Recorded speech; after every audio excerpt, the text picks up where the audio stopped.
pessoalmente, e creio que essa alegria também se reflete pela minha esposa, meu genro que está aqui também. Trazemos um abraço das nossas igrejas lá de Indaiatuba, né? A minha igreja, onde congrega e onde meu genro congrega. Vamos então dar início aqui a este momento catequético, que seja para a honra, glória e louvor do nome do Senhor. Graças a vós outros e paz da parte de Deus, nosso Pai, e do Senhor Jesus Cristo. Amém. Amém. Convido a amada congregação para a leitura do dia do Senhor 28.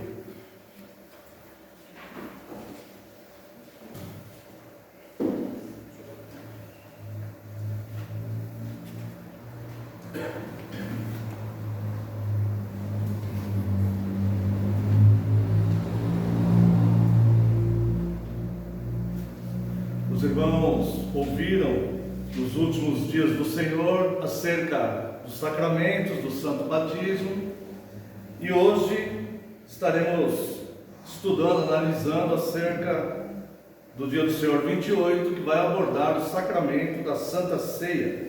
Pergunta 75: de que modo a Santa Ceia lhe faz saber e lhe assegura que você tem parte no único sacrifício de Cristo na cruz e em todos os seus dons? Resposta: do seguinte modo: Cristo ordenou-me e a todos os crentes comer do pão partido e beber do cálice em sua memória. Juntamente com esse mandamento, ele deu as seguintes promessas. Primeiro: tão certo como vejo com os meus olhos o pão do Senhor partido por mim e o seu cálice dado a mim, assim também foi o seu corpo ofertado por mim e o seu sangue derramado por mim na cruz. Segundo: tão certamente quanto recebo das mãos do ministro e provo com a minha boca o pão e o cálice do Senhor, como sinais seguros do corpo e do sangue de Cristo, assim também Ele mesmo, com o seu corpo crucificado e o seu sangue derramado, alimenta e nutre a minha alma para a vida eterna.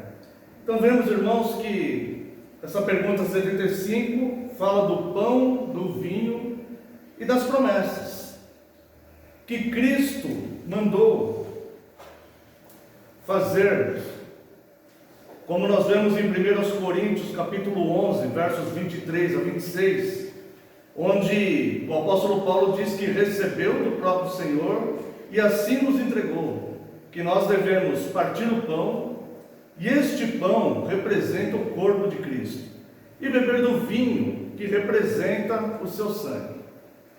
Num breve comentário a respeito do dia do Senhor 28, vamos salientar aqui que Cristo mandou comer e beber, e não apenas observar, mas participar ativamente.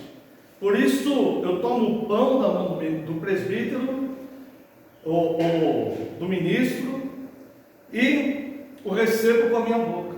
Essa é uma atitude ativa. O que isto nos ensina? Nos ensina que o que deve ser preservado num culto onde é ministrado o sacramento da Santa Ceia é que o que eu devo priorizar é a comunhão com Cristo, e não algo que me impeça de ter a comunhão com Cristo. Eu temo que possa haver no inconsciente cristão, e quando eu falo inconsciente cristão, me refiro a toda a igreja de Cristo no mundo, possa haver um erro sutil, um pensamento sutil, que nos impeça da comunhão. Por exemplo, sinto mágoas de alguém, então não participarei da ceia. Estou vivendo uma vida de pecados, então não participarei da ceia. Esse tipo de atitude, ela é correta, de fato. Pessoas assim não vão poder participar daquele momento da ceia. Mas ele não pode servir como um anestésico, algo que nós vamos nos firmar, achando que estamos fazendo o correto e estamos abandonando a comunhão do corpo do Senhor. A ordem é comermos e bebermos. Examine-se o homem a si mesmo e então coma e beba do cálice. O que isso quer dizer? Que se existe algum empecilho, muito obrigado, pastor, Deus abençoe. Se existe algum empecilho, é este empecilho que deve ser removido urgentemente. Quando diz examine-se o homem a si mesmo, a proposta é um exame profundo e ver se note cada um de nós, se notamos cada um de nós em nós mesmos, não apenas algo que me impeça de participar, mas se meu coração é voltado para querer participar. E se o coração não for voltado a querer participar, nós devemos lutar para que todo o empecilho seja removido, e assim nós possamos participar dignamente do sangue do corpo do Senhor. Senão não haverá comunhão. Senão passaremos uma vida com a sensação que estamos fazendo certo, mas na verdade não estamos no corpo e no sangue de Cristo. A pergunta 76, ela é a seguinte: o que significa comer o corpo crucificado de Cristo e beber o seu sangue derramado? Resposta: primeiro, aceitar de todo o coração todo o sofrimento e morte de Cristo, e assim receber o perdão dos pecados e a vida eterna. Segundo, ser unido cada vez mais ao santo corpo de Cristo, pelo Espírito Santo, que vive tanto nele quanto em nós. Portanto, embora Cristo esteja no céu e nós estejamos na terra, somos carne da sua carne e ossos dos seus ossos, e vivemos eternamente, e somos governados por um único Espírito, assim como os membros do nosso corpo o são por uma única alma. Esta pergunta 76 ela é tão profunda, irmãos, tão profunda a resposta dela, que nós levaríamos anos estudando isso, muitos anos. Mas eu quero salientar apenas uma coisa aqui. A primeira resposta aqui, primeiro item da pergunta 76. Aceitar de todo o coração o sofrimento e morte de Cristo, e assim receber o perdão dos pecados e a vida eterna. Note que aceitar de todo o coração, não somente o sacrifício de Cristo, não é isso que está se referindo aqui. Seria entender de forma bastante simples, como eu imagino mais uma vez o inconsciente coletivo cristão no mundo. O sacrifício de Cristo na cruz.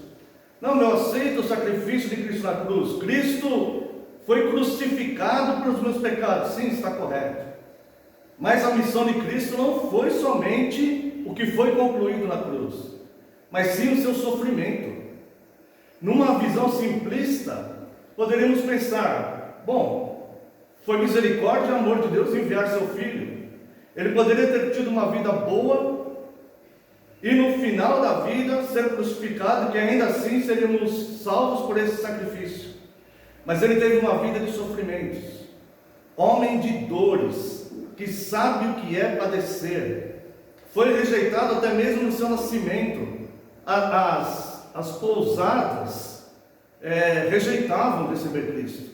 Cristo, ele foi recebido no mundo num lugar adequado a animais, quando eram nascidos animais. Seus irmãos biológicos o rejeitavam. Os irmãos de Cristo só se converteram após sua morte e ressurreição. Tiago, irmão de Cristo, presidiu o primeiro concílio em Jerusalém, mas ele se converteu depois. Ele foi rejeitado pelos próprios irmãos biológicos, que em determinada passagem falaram: ele está fora de si. Não entendiam aquele ministério dele. Cristo, ele sofreu abandonos, ele sofreu perseguições, ele sofreu tentativas de morte pelos judeus, ele sofreu traições, sofreu a traição de um dos seus apóstolos, ele sofreu abandono, ele foi negado pelos seus apóstolos, ele foi desprezado, ele sofreu violência física. O Senhor Jesus é uma vida de sofrimento. Então, quando nós participamos da Santa Ceia e nós estamos na comunhão com Cristo, o verdadeiro cristão, ele entende e valoriza uma vida de sofrimentos que Cristo teve aqui, e não somente no momento da cruz, uma vida de inteiro sofrimento. Eu me arrisco a dizer que muitos cristãos, eles pensam que podem exigir coisas de Deus, porque eles não valorizam e não conhecem o sofrimento, uma vida inteira de sofrimentos, para nos comprar por alto preço. Não foi somente a cruz, que foi terrível, não foi apenas o horror da cruz, não foi apenas o escândalo da cruz, mas desde sua infância, Cristo já vinha sendo rejeitado pelas pessoas. Um homem, como Isaías profetizou no seu capítulo 53, um homem que sabe o que é padecer. Se a igreja não entender esse sacrifício de Cristo, ela não se une ao sacrifício de Cristo, e ela não valoriza o sacrifício de Cristo. E é por isso que temos crentes que acham que devem ser atendidos em todos os seus pedidos, porque eles professam uma fé. Não. Se os irmãos quiserem analisar aqui comigo apenas um versículo, na carta aos Hebreus, capítulo 2, verso 10.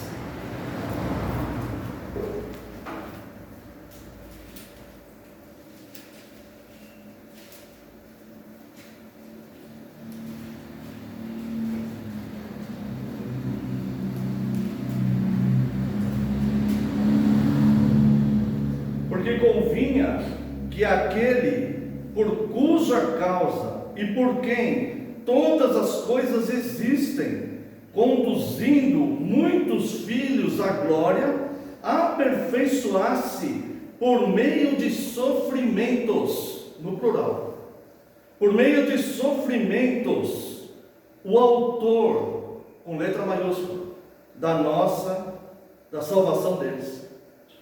Porque convinha a Deus, para que conduzisse os seus filhos à glória, para que desse o poder a esses filhos de serem feitos filhos de Deus, a saber, os que nasceram não da vontade do homem, não da vontade da carne, da vontade do sangue, mas da vontade do próprio Deus. Convinha a ele que aperfeiçoasse por sofrimentos o autor da salvação deles, ou seja, da nossa salvação, da salvação dos filhos. Então, uma igreja que não reconhece o sofrimento de Cristo, a vida de sofrimento de Cristo, o cristão que não reconhece a vida de sofrimento de Cristo, ele vai se sentir contrariado com pouca coisa, ele vai se escandalizar na fé com pouca coisa.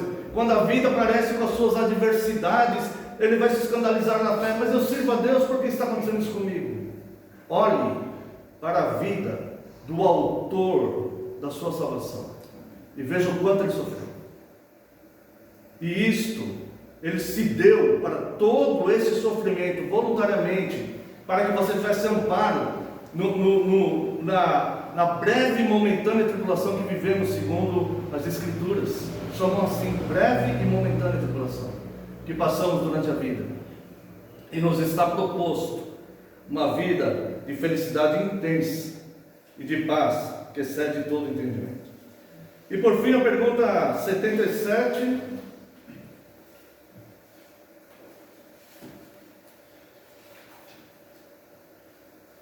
Onde foi que Cristo prometeu que Ele quer alimentar e refrigerar os crentes com o seu corpo e sangue, tão certamente quanto eles comem do pão partido e bebem do cálice?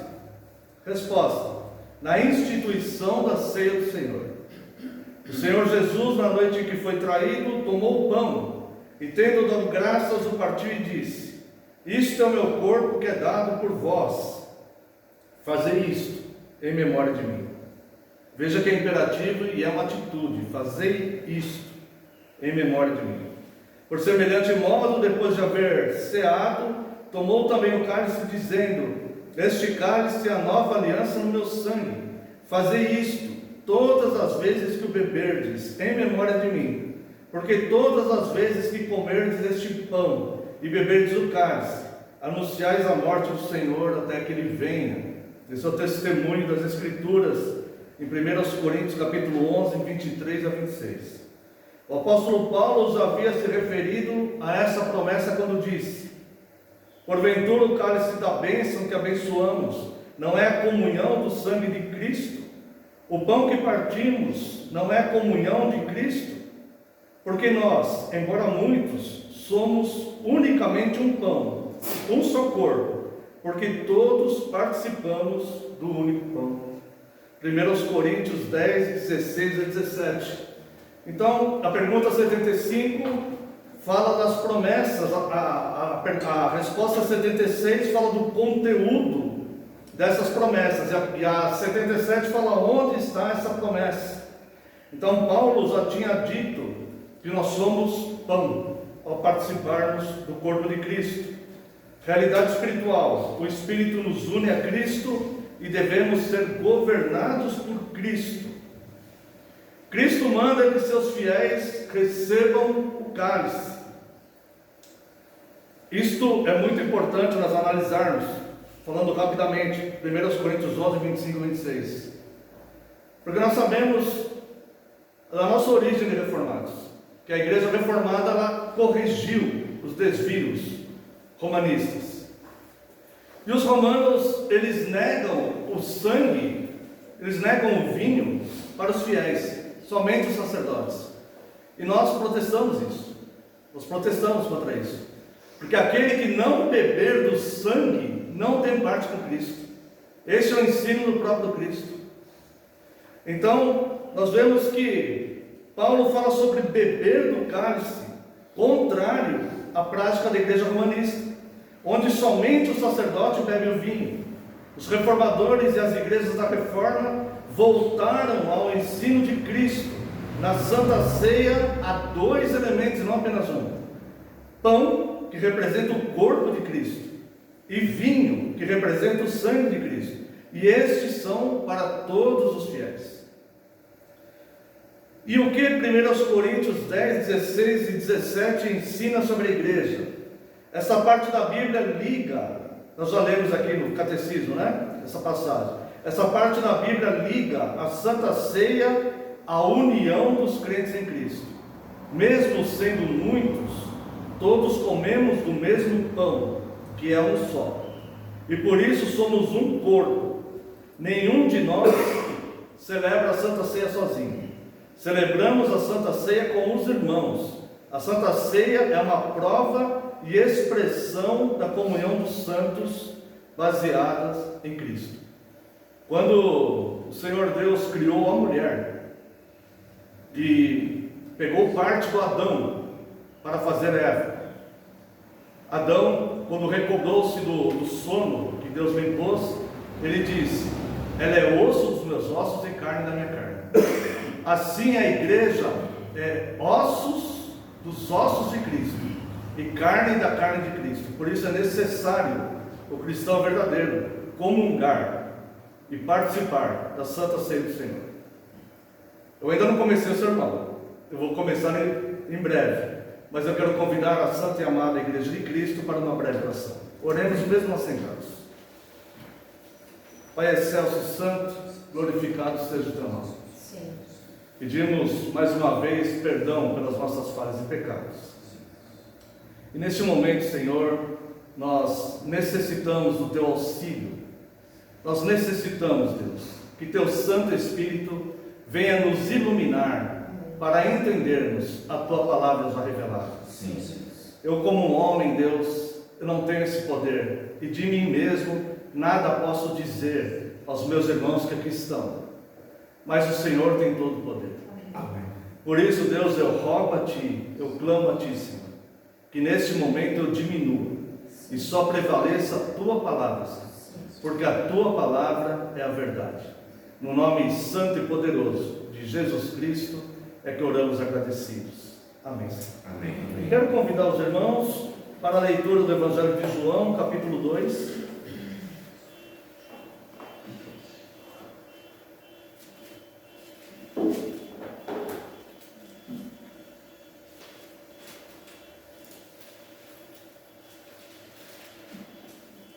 Leremos a partir do verso 1.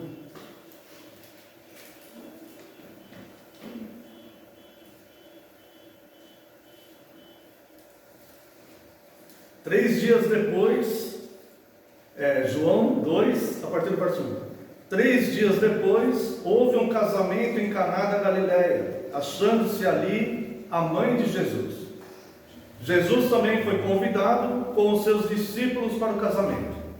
E tendo acabado o vinho, a mãe de Jesus lhe disse: eles não têm mais vinho. Mas Jesus lhe disse: mulher, que tenho eu contigo? Ainda não é chegada a minha hora. Então ela falou aos serventes: fazei tudo o que ele vos disser. Estavam ali 6 talhas de pedra que os judeus usavam para as purificações, e cada uma levava 2 ou 3 metretas. Jesus lhes disse: enchei de água as talhas, e eles as encheram totalmente. Então lhes determinou: tirai agora e levai ao mestre-sala. Eles o fizeram. Tendo o mestre-sala provado a água transformada em vinho, não sabendo de onde viera, se bem que o sabiam os serventes que haviam tirado a água, chamou o noivo e lhe disse: todos costumam pôr primeiro o bom vinho, e quando já beberam fartamente, servem o inferior. Tu, porém, guardaste o bom vinho até agora. Com este deu Jesus princípio aos seus sinais em Caná da Galileia, manifestou a sua glória, e os seus discípulos creram nele. Depois disto, desceu ele para Cafarnaum com sua mãe, seus irmãos e seus discípulos, e ficaram ali não muitos dias. Também quero convidar a amada Igreja de Cristo para a leitura de Atos dos Apóstolos, capítulo 2, versos de 1 a 4.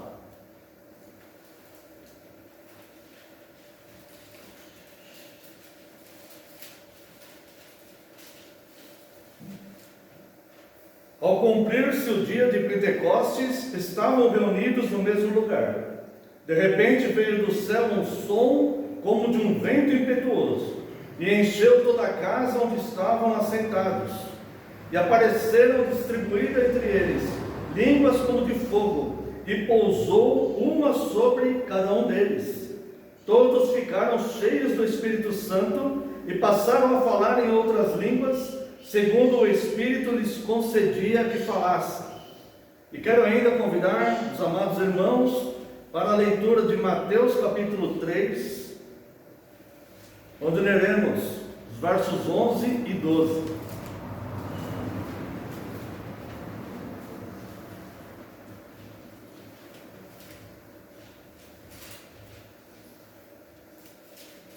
Eu vos batizo com água para arrependimento, mas aquele que vem depois de mim é mais poderoso do que eu, cujas sandálias não sou digno de levar. Ele vos batizará com o Espírito Santo e com fogo. A sua pá ele a tem na mão, e limpará completamente a sua eira. Recolherá o seu trigo no celeiro, mas queimará a palha em fogo inextinguível. Amada Igreja do Senhor Jesus Cristo, venho-vos proclamar Cristo, o pão da vida, o pão vivo que desceu do céu, e se fez um de nós, para que nós fôssemos feitos à sua semelhança, pão também, e tivéssemos parte no seu corpo, que como pão dado por nós, para que tivéssemos vida e comunhão nele. A ponto daquele que beber do seu sangue, tornar-se um com ele. O que podemos aprender sobre o pão e o vinho? O corpo de Cristo é o corpo que nós fazemos parte. Portanto, somos membros de Cristo e membros uns dos outros. Se vocês receberam dignamente o pão, vocês são isso mesmo que receberam. Exatamente isso que receberam. ou seja, pão também, a mesma essência do mesmo corpo. O apóstolo Paulo diz que nós somos muitos, mas um só pão, um só corpo. Eis como explicou o sacramento da mesa do Senhor: nós somos muitos, mas um só corpo, como 1 Coríntios 12:12 e 1 Coríntios 12:20. Neste pão se indica como devemos ser. Devemos amar a unidade. Não existe membro vivo que não esteja enxertado no corpo. Não existe membro vivo que viva isolado dos demais membros. Essa é uma mentira que os nossos dias têm nos contado através das redes sociais. Não é possível haver comunhão apenas de forma espiritual se nós não estivermos juntos, participando, comungando, sentados, comendo no mesmo pão e bebendo no mesmo vinho. Acaso este pão que foi feito, o pão que nos é servido durante a ministração da Santa Ceia, acaso este pão é feito de um único grão? Não. Não eram acaso muitos os grãos do trigo? Mas antes de se tornarem pão, estavam separados, se uniram mediante a água, depois de terem sido triturados. Note bem, irmãos, muitas vezes nós somos triturados na nossa vida secular, para que nós possamos, não digo nem entender, mas participar de longe do mínimo do sofrimento de Cristo. Muitas vezes nós somos triturados, nós devemos ser triturados na nossa vida secular, passar sofrimentos, sermos molhados, como deve ser molhado o trigo para se fazer uma farinha, para se fazer um pão, molhados pelas nossas próprias lágrimas, lágrimas de arrependimento acima de tudo pelos nossos pecados, e lágrimas de sofrimento, para que uma vez unidos ao sofrimento de Cristo, possamos consolar todos quantos aqueles Cristo chamar e nos vocacionar para que nós os consolemos.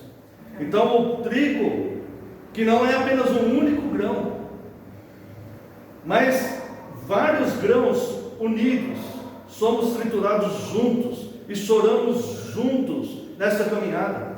Por isso diz o apóstolo: quando passares por alguma aflição, lembre-se que iguais a vocês, muitos outros cristãos têm passado no mundo.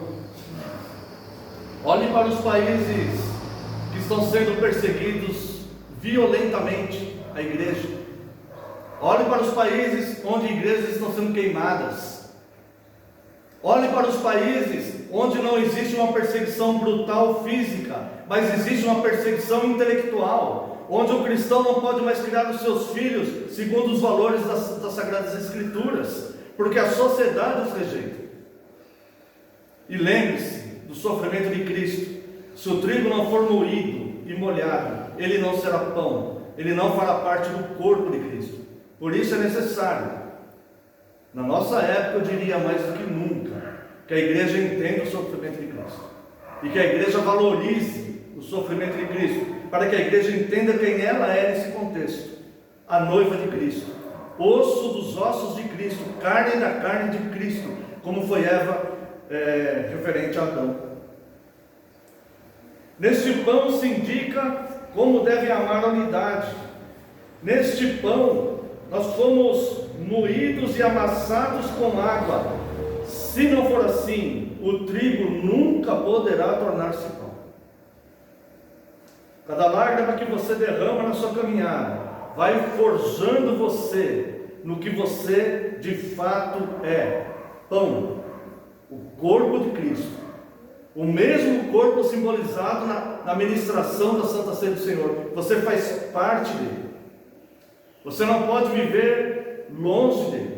Por isso você deve ser ativo ao comer do pão e beber do vinho, e não priorizar pecados, mágoas ou qualquer outra situação que venha a fazê-lo priorizar, não participar dessa mesa. Numa igreja de Cristo, há membros comungantes e membros não comungantes. Compete a cada um de nós nos esforçarmos para sermos membros comungantes.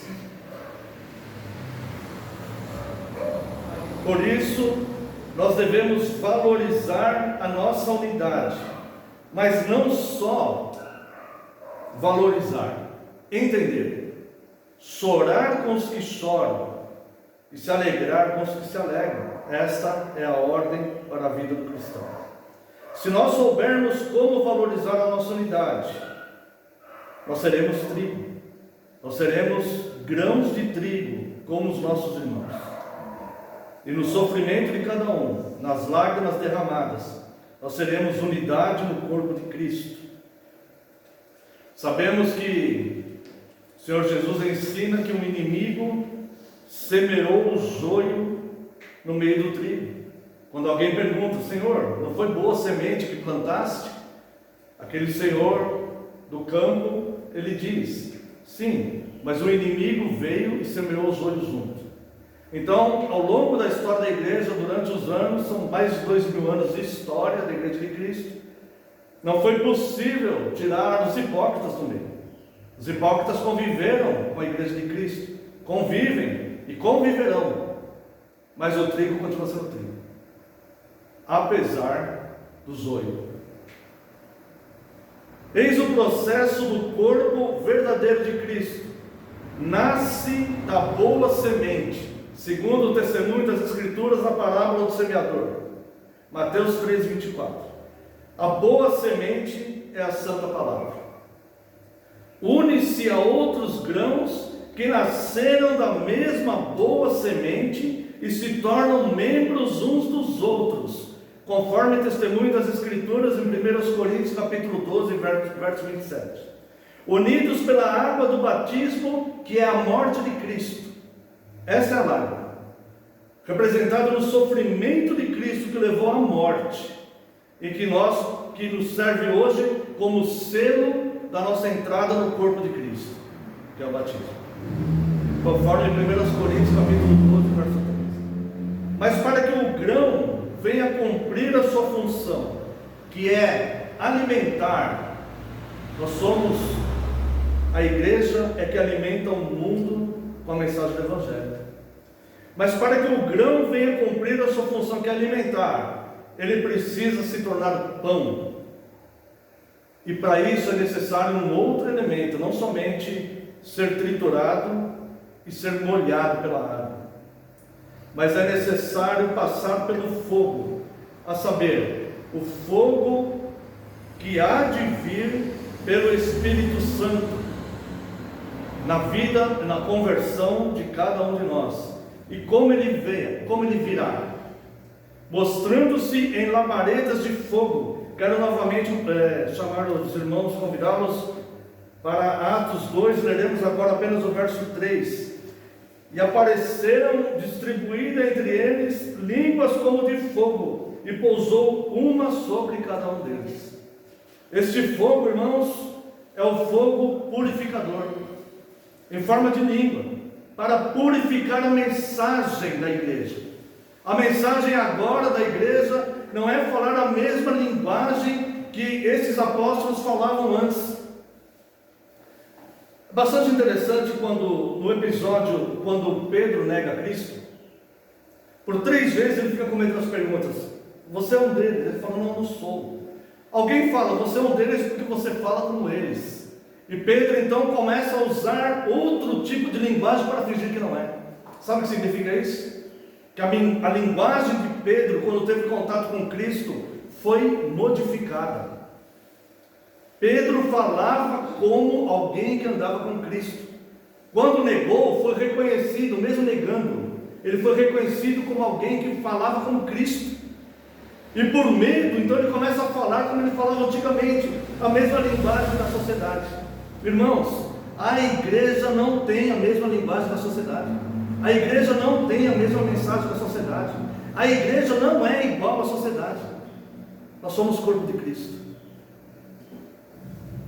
primeiro passo para passar pelo fogo, para que nos transformemos aquele trigo que se transforma em pão, a ponto de alimentar alguém, é passar pela transformação da linguagem. Nós não somos iguais.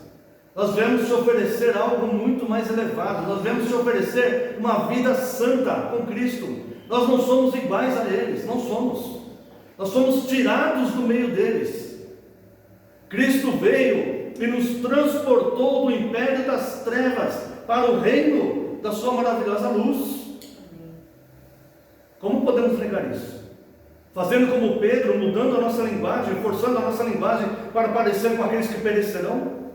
Sendo que nós não queremos perecer com eles. Nós não queremos perecer, mas queremos parecer. Não, essa não é a igreja. Não, esse não é o pão. Não, esses não são aqueles que devem comungar do pão e do sangue de Cristo. Não são os nossos membros assim. Se o membro do seu corpo quer fazer exatamente o contrário do que a cabeça pede, como seria isso? Se a perna direita quer ir para um lado e a perna esquerda quer ir para o outro lado, não há unidade, e quem manda é a cabeça. Então o primeiro fogo que transforma esse trigo a ponto de ele se tornar pão é a linguagem. Eu quero convidar a amada igreja de Cristo para a leitura do livro de Isaías, capítulo 6, trata-se do chamado de Isaías. Olhar brevemente para isso, irmãos. Vamos olhar brevemente. Mas, considerai isto. Considerai com todo o seu poder intelectual, com todo o seu raciocínio e também com toda a sua alma. Isaías capítulo 6, verso 5, Isaías aqui está tendo a visão e o seu chamamento. Vamos ler até o 8. Então disse eu: ai de mim, estou perdido, porque sou um homem de lábios impuros, habito no meio de um povo de impuros lábios, e os meus olhos viram o Rei, o Senhor dos exércitos. Então um dos serafins voou para mim, trazendo na mão uma brasa viva, que tirara do altar com uma tenaz. Com a brasa tocou a minha boca e disse: eis que ela tocou os teus lábios, a tua iniquidade foi tirada e perdoado o teu pecado. Depois disto, ouvi a voz do Senhor que dizia: a quem enviarei e a quem há de ir por nós? Disse eu: eis-me aqui, envia-me a mim. O processo de Isaías para passar de trigo para ser pão que alimenta, ao passar pelo fogo. Primeira coisa que Isaías fez aqui, uma consciência de estado, uma consciência clara de quem ele era, diante de Deus. Ai de mim que estou perdido, porque os meus olhos viram o Rei, o Senhor dos exércitos. Quando estamos diante do sacramento da Santa Ceia, nosso primeiro pensamento deve ser: ai de mim, estou perdido, porque este corpo é santo e eu sou um miserável pecador. Ai de mim que estou perdido, porque tenho no meu estado de consciência a clareza de perceber como são grandes os meus pecados. Ai de mim que estou perdido, porque muitas vezes quero parecer com aqueles que perecem, quero ter a mesma linguagem deles. Isaías então fala: ai de mim que estou perdido, porque sou homem de lábios impuros, habito no meio de um povo de impuros lábios. Ai de mim, porque eu vi o Rei. Irmãos, ao vermos o Rei, não tem como continuarmos igual. Isaías então se lamenta, e Deus, em sua misericórdia, envia aquele serafim, que ele pega uma brasa viva do altar.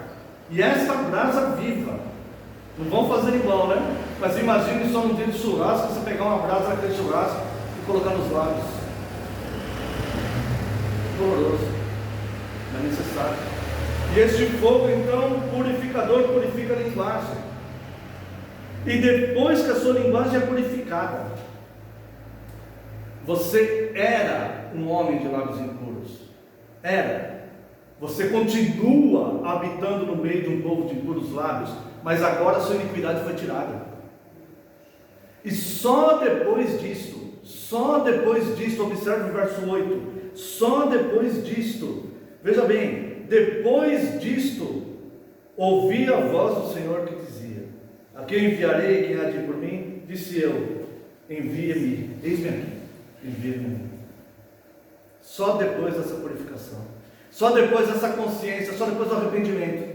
O arrependimento, ele antecede a conversão genuína. Se o homem não tomar consciência de como são grandes seus pecados, da sua miséria espiritual, ele não reconhecerá Deus, ele não vai ouvir a voz de Deus, e ele não vai chegar no ponto de falar: eis-me aqui, envia-me a mim.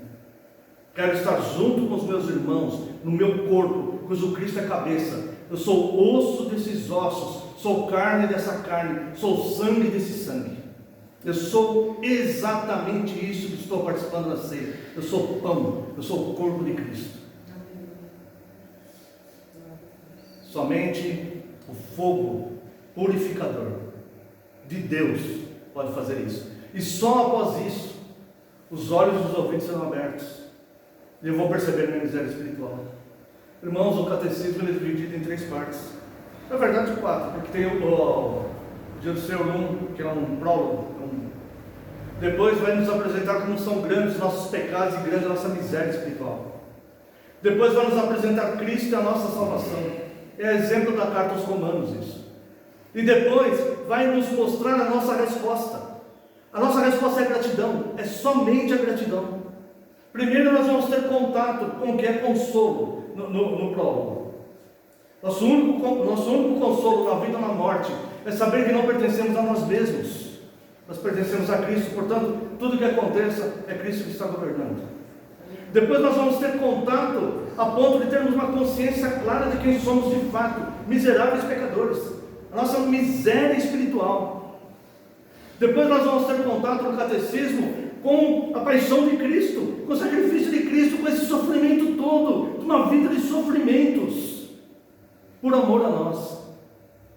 E depois nos é proposta: qual é a tua resposta? E só tem uma resposta daquele que de fato é cristão: gratidão. Nós não seguimos a Cristo porque nós temos medo de ir para o inferno. Nós não seguimos a Cristo porque nós achamos certa a nossa religião. Nós não seguimos a Cristo porque é a religião dos nossos pais. Nós não seguimos a Cristo por esse ou por aquele motivo. Nós seguimos a Cristo por gratidão. Por gratidão. Eu quero conhecer mais daquele que me libertou. Porque eu sei como eram grandes os meus pecados, como são grandes os meus pecados. Não é de mim, que habito no meio de um povo de impuros lábios, e eu também sou exatamente como eles. E só o fogo para purificar. E depois disso, amados irmãos, ele nos inspira a piedade e nos faz arder para Deus e desprezar o mundo. Na carta aos Romanos, capítulo 12, verso 9. Carta aos Romanos, capítulo 12, verso 9. O amor seja sem hipocrisia, detestai o mal, apegando-vos ao bem. Isso é santificação. Sabe o que é ser santo? Você lê na Bíblia: sede santos, santificai-vos. Agora você é santo para Deus. Você sabe o que é ser santo? Ser santo é saber separar o bem do mal. Isso é ser santo. Não é ficar vestido de branco, comprando uma auréola, ficar comendo pão e bebendo água a sua vida inteira, não usar nada de conforto. Isso não é santidade. Ser santo é saber separar o bem do mal, conforme as propostas vão vindo. Opa, isso é bom, isso eu quero. Isso é mal, isso eu não quero. Vem uma proposta ilícita de ganhar dinheiro, mas tem que fraudar alguém. Isso é mal, isso eu não quero. Tem uma proposta de ser aceito pela sociedade, mas eu tenho que usar a mesma linguagem que eles, usar a mesma roupa que eles, fazer a mesma coisa que eles. Opa, isso é mal, isso eu não quero. Ser santo é separar o mal do bem. E vem uma proposta de aprender mais e cuidar das pessoas. Opa, isso é bom, isso eu quero. Ser santo é separar. E o corpo de Cristo é santo. É santo. E por fim, irmãos, antes de falarmos do vinho, que eu vou falar um pouquinho do vinho, ele queimará como a palha dentro de nós. Esse fogo vai nos fazer queimar. e purificará o nosso coração como ouro. Mateus 3, 11 e 12 que lemos. Mateus 3, 11 e 12. Eu vos batizo com água, de João Batista, para arrependimento, mas aquele que vem depois de mim, que é Cristo, é mais poderoso do que eu, cujas sandálias não sou digno de levar. Agora olha só, ele vos batizará com o Espírito Santo e com fogo. Este fogo aqui, ele tem duas funções. São duas funções. Hoje tem um debate nas redes sociais, são duas funções. Ele purifica e condena. Ele purifica o trigo, o pão. Ele purifica o povo, como fez com Isaías, como fez no dia de Pentecostes com a linguagem deles. E condena os ímpios, aqueles que rejeitam. Veja o restante. A sua pá ele a tem na mão, Cristo. A sua pá ele a tem na mão. E limpará completamente a eira. Observe-se completamente aqui, irmãos. Não vai ser parcial essa limpeza. Ela vai ser completa. Ou é trigo, ou é joio. Ou o fogo purificou, ou o fogo condenou. Fogo inextinguível, eterno. Não há meio termo aqui. A sua pá ele tem na mão, e limpará completamente a sua eira. Recolherá o seu trigo. Isso é pão, isso é corpo, para o celeiro. Mas queimará a palha em fogo inextinguível. Essa palha será queimada. E por fim, para nós terminarmos, amados irmãos, esse sermão sobre o vinho, vou falar apenas alguns comentários que lemos aqui do Evangelho de João, capítulo 2. Serei bastante breve. João, capítulo 2. Essas bodas de Caná, Jesus foi convidado, sua mãe, seus irmãos. E também os seus discípulos. Mas essas bodas de Caná, o que aconteceu aqui, esse milagre de transformação da água em vinho, ela tem a ver com a igreja. Ela reflete aqui a igreja, reflete Cristo, a noiva, juntos. Veja bem, primeira referência, no primeiro versículo, logo no começo, 3 dias depois. 3 dias representam os 3 dias que Cristo ficou entre sua morte sacrificial na cruz e a sua ressurreição. Aqui começa o simbolismo da obra messiânica e da igreja. Esta união, por isso nós devemos beber do vinho, porque ele fala que quem não bebe do vinho não tem parte com ele. Referência à ressurreição, os 3 dias separaram Cristo da igreja e depois os uniu completamente na ressurreição. Jesus havia sido batizado e chamado alguns de seus apóstolos, está lá no capítulo 1, dos versos 32 a 51. 3 dias depois de fazer o chamado dos seus apóstolos, que vão representar aqui o corpo doutrinário da sua igreja, os fundamentos doutrinários da sua igreja. 3 dias depois, ele vai fazer esse milagre aqui. Nessas bodas, há a presença de Cristo e da igreja, representada pela sua mãe e pelos seus apóstolos. E há também a representação da vida nesse século. Pessoas que estavam ali simplesmente para comemorar aquele casamento de alguém. A vida nesse século ela vai acabar. A continuidade dessa vida vai depender não da vontade da carne, mas da autoridade de Cristo em dar o seu vinho novo e puro. Não vai depender da vontade das pessoas, mas vai depender da autoridade de Cristo. Esse é o vinho que você bebe na Santa Ceia. Depois ele vai dizer aqui: mulher, que tenho eu contigo, verso 4, né? Vamos ler aqui para ficar mais claro. Mas Jesus lhe disse, porque, verso 3, tendo acabado o vinho, a mãe de Jesus lhe disse: eles não têm mais vinho. Mas Jesus lhe disse: mulher, que tenho eu contigo, ainda não é chegada a minha hora. Bem, a hora, que hora não havia chegado? Eu já vi pessoas falando, não tinha começado o ministério deles.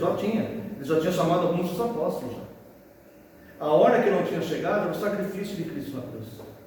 Mas ele está demonstrando esse sacrifício nesse milagre. E também já vi alguém dizer: mas será que Jesus faltou com respeito com Maria quando chama ela de mulher? Irmãos, o termo aqui no original é ginai. Mulher, no grego original, é guiné. Ginai tem a ver com mulher casada, esposa.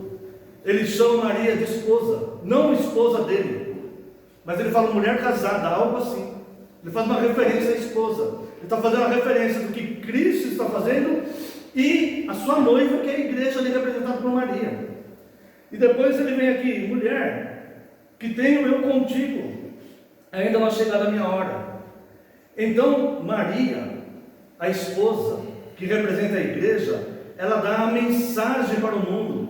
Então ela falou aos serventes: fazei tudo o que eles vos disser. Essa é a mensagem da igreja. Essa é a mensagem que a igreja traz para o mundo. Fazei tudo o que Cristo falou. Siga os passos de Cristo, tudo. Não meio evangelho. Siga tudo o que ele falou. Guarde os mandamentos, porque o próprio Cristo fala: o que me ama é o que guarda os meus mandamentos. É esse que me ama. O que me ama não é aquele que fala da boca para fora. O que me ama não é aquele que simplesmente congrega, mas o que me ama é aquele que guarda os meus mandamentos. Então Maria, como noiva de Cristo, ela diz assim: fazei tudo o que ele vos mandar. E isso começa a ficar mais claro quando Cristo chama a sua mãe de mulher, que no original eu já comentei aqui, né? Então a sua noiva, a igreja, dá a mensagem para o mundo: fazei tudo o que ele vos disser. E a mensagem de Cristo é a purificação. Veja versos 6 e 7. Estavam ali 6 talhas de pedra que os judeus usavam para as purificações.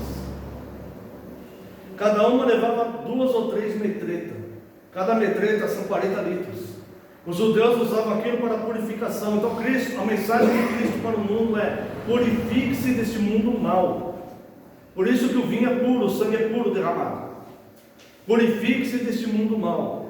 Cada metreta dessa é 40 litros.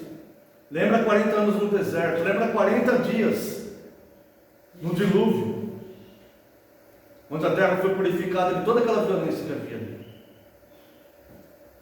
Existem muitos mais significados, mas o tempo não vai nos permitir. Foram também 40 dias da tentação de Cristo no deserto. O próprio Cristo tentado por Satanás. E quando somos tentados, podemos lembrar do sacrifício de Cristo, do sofrimento dele. Então eu quero nesse momento te convidar a trocar seu fardo pesado, sofrível e inútil, pela nova vida em Cristo, pela comunhão da mesa do Senhor. Porque se não houver comunhão com Cristo, se não for corpo de Cristo, e se não beber do sangue de Cristo e ter parte com Ele, todo o sofrimento dessa vida será inútil, porque depois o sofrimento só vai ficar pior. Mas se formos de Cristo, esse sofrimento dessa vida nos unirá a Ele, nos unirá no corpo dele, e isso terá fim. Esse sofrimento terá fim. O que não terá fim é a alegria intensa que está nos preparada, que nem olhos viram, nem ouvidos ouviram, nem jamais penetrou em coração humano. Porque pelo vinho novo é que se tornará nova criatura. Pelo vinho novo é que as coisas velhas já passaram e tudo será novidade de vida. Lance, portanto, sobre ele toda a sua ansiedade, porque ele tem cuidado de vós. E quando fala tem cuidado, não é tem cuidado no sentido de passado, é que ele opera cuidado sobre você, no presente. Jesus então determina no verso 8, veja aqui: então lhes determinou: tirai agora e levai a mestre-sala, e eles o fizeram. Ele é o único que pode determinar a qualidade da vida. Ele é o único que pode determinar a qualidade do tempo e a pureza alegre e cheia de paz das pessoas. Então os servos obedecem e tudo é constatado. Transformação. A vida que terminava com o fim do vinho, que traria tristeza à festa, vergonha ao noivo, decepção à noiva, agora é surpreendentemente alegria e honra, e a continuidade da festa está assegurada. É assim que acontece no céu quando o pecador se arrepende. A festa no céu. Quando um pecador toma o vinho novo, o sangue de Cristo, passa a viver, e há festa no céu. Então quero concluir esse sermão dizendo que nós nos tornamos pão, fruto da boa semente, da palavra enxertada em nós, e passamos a ter vida pelo sangue puro. Livro de Levíticos fala que o sangue é a vida, vinho novo de Cristo. Vivamos, pois, a vida daqueles que herdarão a terra. Amém. Amém. Deus abençoe os irmãos. Passa a palavra ao amado pastor.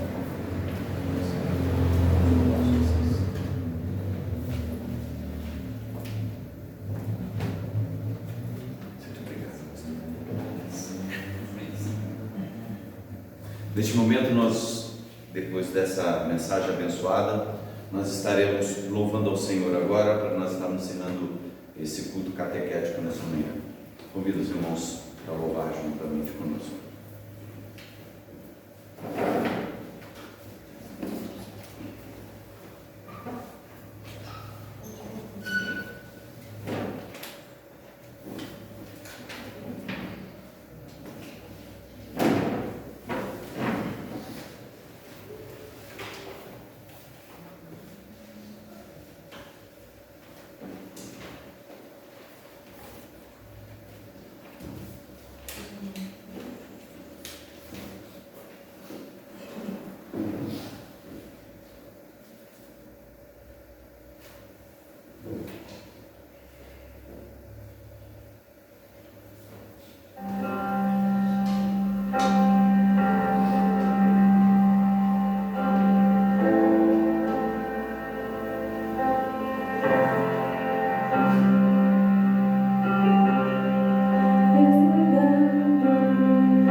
Neste momento nós estaremos orando para encerrar esse culto dominical, essa escola catequética, que Deus possa abençoar a vida de cada um, amém? Vamos orar?